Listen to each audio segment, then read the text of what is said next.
रघु नाम का एक युवक रहता था। उसके माता पिता का निधन उसके बचपन में ही हो गया था, जिससे वह बिल्कुल अकेला पड़ गया था। उसके पास ना कोई सहारा था और ना ही कोई जमीन जायदाद। वह एक छोटी सी झोपड़ी में जीवन यापन करता था।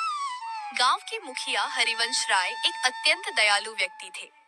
उन्होंने रघु की दयनीय स्थिति पर तरस खाया और उसे अपने यहाँ काम पर रख लिया।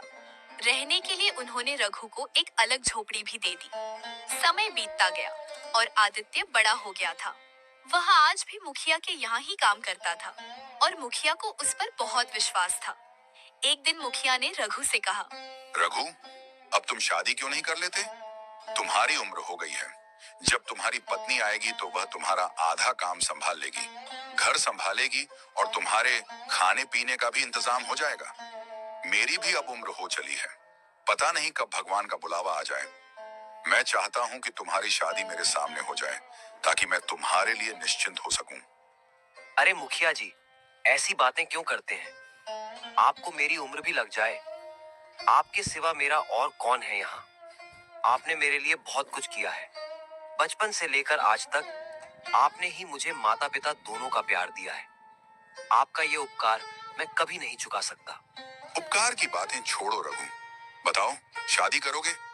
लड़की मैं ही देखूं या तुमने किसी को पसंद कर रखा है? नहीं मुखिया जी, मेरी नजर में कोई लड़की नहीं है। आपको जैसा ठीक लगे आप वही कीजिए।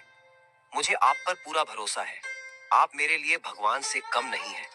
आप जो भी निर्णय लेंगे वह उचित होगा और मेरे भले के लिए ही होगा।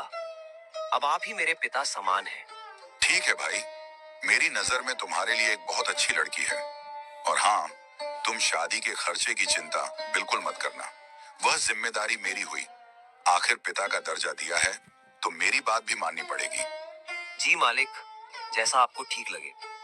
मुखिया जी का एक बेटा भी था, आदित्य, जो यह सारी बातें सुन रहा था।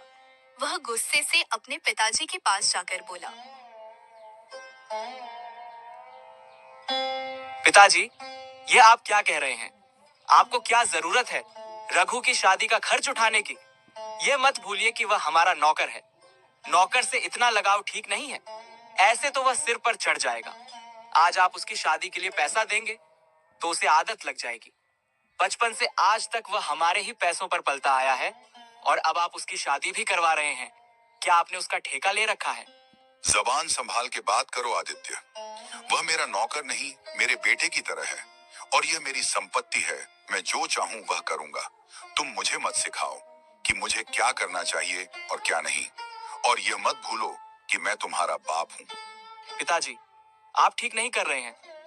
मैं आपका बेटा हूँ, वह फटीचर रघु नहीं। आप मेरी तुलना उसके साथ कर रहे हैं। मेरे सामने उसकी क्या औकात है? आप उसकी भोली शक्ल पर मत जाइए। सारे गरीब लोग ऐसे ही होते हैं। एक दिन आपको पता चल जाएगा कि अपना कौन है और पराया कौन। अपने और पराये की बात तो तुम करो ही मत। मुझे अच्छे से पता है कौन अपना है और कौन पराया। पहले जब मैं बहुत बीमार था तब कहाँ गया था तुम्हारा अपनापन?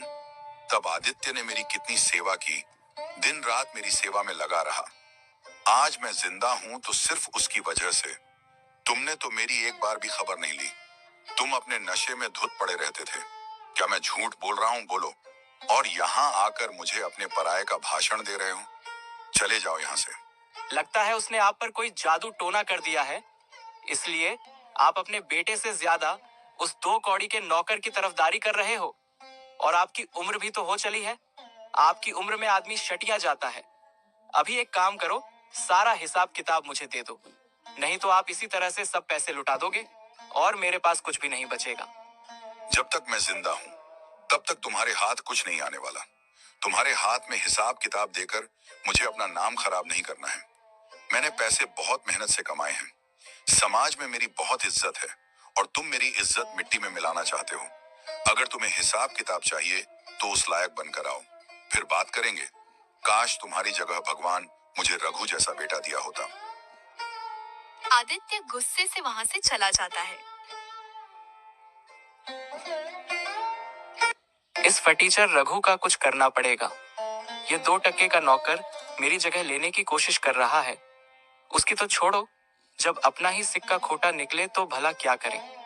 मेरा बाप होकर मेरी जगह उस मनहूस की तरफदारी कर रहा है। यह अपमान मैं कभी नहीं भूलूंगा। वक्त आने पर दोनों को सबक सिखाऊंगा। थोड़े ही समय बाद मुखिया रघु की शादी भावना से करवा देते हैं, जिससे रघु की जिंदगी और बेहतर हो जाती है। सचमुच भावना, तुम्हारे आने से मेरी जिंदगी पूरी तरह से बदल गई है। अब तक मैं अपने सारे काम खुद ही किया करता था। खाना पकाना, कपड़े धोना, अब सब तुम संभाल लेती हो। और तुम्हारे आने की वजह से मेरा अकेलापन भी दूर हो गया है। माता पिता तो बचपन में ही गुजर गए और फिर मालिक ने ही मुझे सहारा दिया। उन्होंने मेरे लिए बहुत कुछ किया है। उनका उपकार मैं कभी नहीं चुका पाऊंगा। आज तुम मुझे मिली हो तो सिर्फ उनकी वजह से। मालिक मेरे लिए किसी भगवान से कम नहीं है। यह बात तुम भी हमेशा याद रखना और मालिक के मान सम्मान में कभी कोई कमी मत रखना। जी बिल्कुल, आप बिल्कुल सही कह रहे हैं। हरिवंश चाचा दिल के बहुत अच्छे आदमी हैं। ऐसे ही कुछ दिन बीत जाते हैं। एक दिन आदित्य मुखिया हरिवंश राय से कहता है, सुनिए पिताजी, मुझे 10,000 रुपए चाहिए।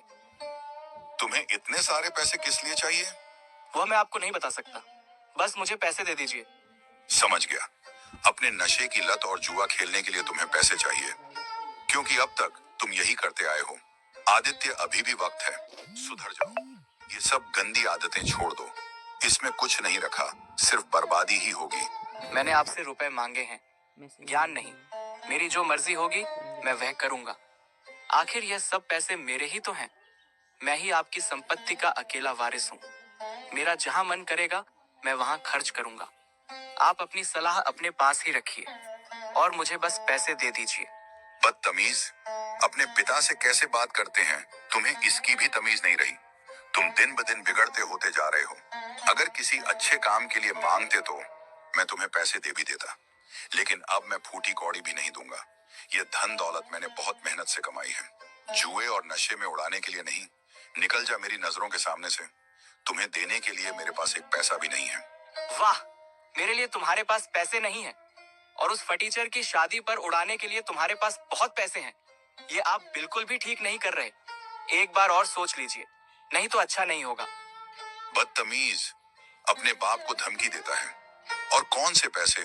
तुमने आज तक कभी फूटी कौड़ी नहीं कमाई। बचपन से लेकर आज तक मैंने तुम्हें किसी बात की कोई कमी नहीं होने दी। बहुत लाड प्यार से तुम्हें पाला। शायद यही मेरी गलती है, जिसकी सजा आज मुझे मिल रही है। निकल जा यहाँ से। आदित्य गुस्से से चला जाता है। रघु मुखिया जी को परेशान देखकर पूछता है, क्या हुआ मालिक? आप बहुत परेशान लग रहे हो। क्या बताऊं, आदित्य ने मुझे बहुत परेशान कर रखा है। दिन ब दिन वह बिगड़ता जा रहा है। मुझे उसकी बहुत चिंता हो रही है। वह सही और गलत का फर्क भूल गया है। पता नहीं इस लड़के का क्या होगा। मालिक, आप ज्यादा परेशान ना हो, सब ठीक हो जाएगा। आप छोटे मालिक से प्यार से बात करके उन्हें समझा दीजिए, वह समझ जाएंगे। वह दिल के बुरे नहीं है। नहीं रघु बेटे, तुम नहीं जानते, अब बात हाथ से निकल चुकी है। वो बातों से मानने वाला नहीं है। उसके लिए मुझे कोई कठोर कदम उठाना पड़ेगा। इधर आदित्य बहुत गुस्से में होता है और सोचता है, मैं भी देखता हूँ मुझे पैसे कैसे नहीं मिलते। मुझे किसी भी हालत में पैसे चाहिए। इसके लिए चाहे मुझे कुछ भी करना पड़े। यहाँ भी घी सीधी उंगली से नहीं निकलने वाला। मुझे उंगली टेढ़ी करनी ही पड़ेगी। अगले दिन तिजोरी में से 1 लाख रुपए चोरी हो जाते हैं। मुखिया अपने सारे आदमियों से पूछताछ करता है, लेकिन उन पैसों का कोई पता नहीं चलता। तभी मुखिया का बेटा आदित्य वहां आकर बोलता है, क्या बात है पिताजी, आप बहुत परेशान लग रहे हो। छोटे मालिक, मालिक की तिजोरी से 1 लाख चोरी हो गए हैं। चोर का कुछ पता नहीं चल रहा। आखिर कौन पैसे निकाल सकता है? अच्छा तो ये बात है, चोर और कौन होगा? रघु ही होगा। ये तुम क्या कह रहे हो आदित्य? मुझे रघु पर पूरा भरोसा है। वह कभी ऐसा नहीं कर सकता। उस पर भरोसा करके आपने गलती की है। वह आपके भरोसे के लायक नहीं है। चोरी उसी ने की है। उसकी तो पहले से ही हमारे पैसों पर नजर थी। आप उस पर बहुत भरोसा करते थे ना। उसको कभी कभी तिजोरी की चाबी भी देते थे। अब पता चला दिन रात आपके आगे पीछे इसी के लिए तो घूमता था वह। तभी रघु वहां आ जाता है। क्या हुआ मालिक? आप लोग यहाँ इकट्ठे क्यों हुए हैं? इतना सब करने के बाद पूछ रहे हो कि क्या हुआ है? एक तो चोरी की है तुमने, और ऊपर से हिम्मत तो देखो इसकी, मुंह उठाकर चला आया।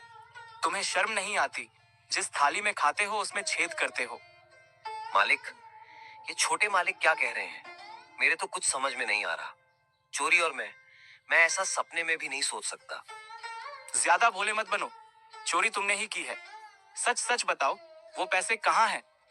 वरना लात मारकर तुम्हें यहाँ से निकाल दूंगा। तुम जैसे मक्कार को मैं अच्छी तरह से जानता हूँ।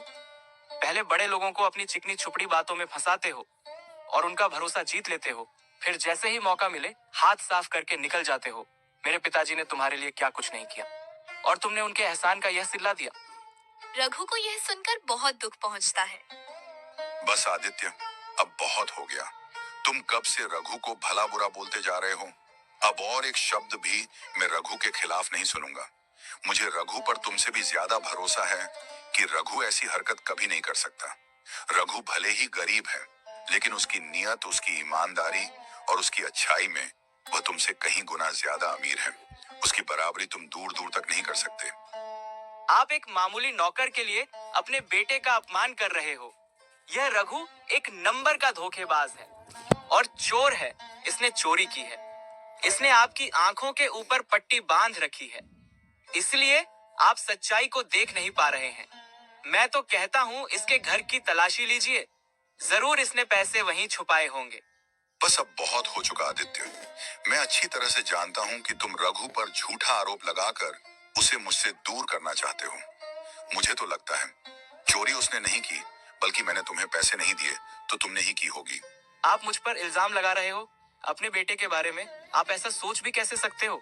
आपको इस नौकर पे भरोसा है और अपने बेटे पर नहीं। नहीं है, मैं सबके सामने कहता हूँ, मुझे तुम पर बिल्कुल भी भरोसा नहीं है। अच्छा ठीक है, आपको मुझ पर भरोसा नहीं है तो आप बेशक मेरे कमरे की तलाशी लीजिए, लेकिन मेरी एक शर्त है। मेरे कमरे की तलाशी के बाद आपको रघु के घर की भी तलाशी लेनी होगी, तभी दूध का दूध और पानी का पानी हो जाएगा। सबसे पहले आदित्य के कमरे की तलाशी की जाती है, लेकिन वहां पर पैसे नहीं मिलते हैं।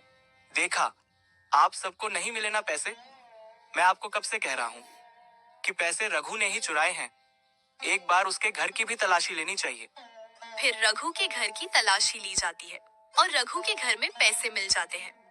यह लीजिए मालिक, रघु के पलंग के नीचे रखे थे। यह देखकर रघु को बहुत बड़ा धक्का लगता है कि आखिर उसके घर में पैसे कहां से आए। देखा पिताजी, आपसे मैं कब से कह रहा था कि पैसे रघु ने लिए हैं, लेकिन आपने मुझ पर भरोसा नहीं किया।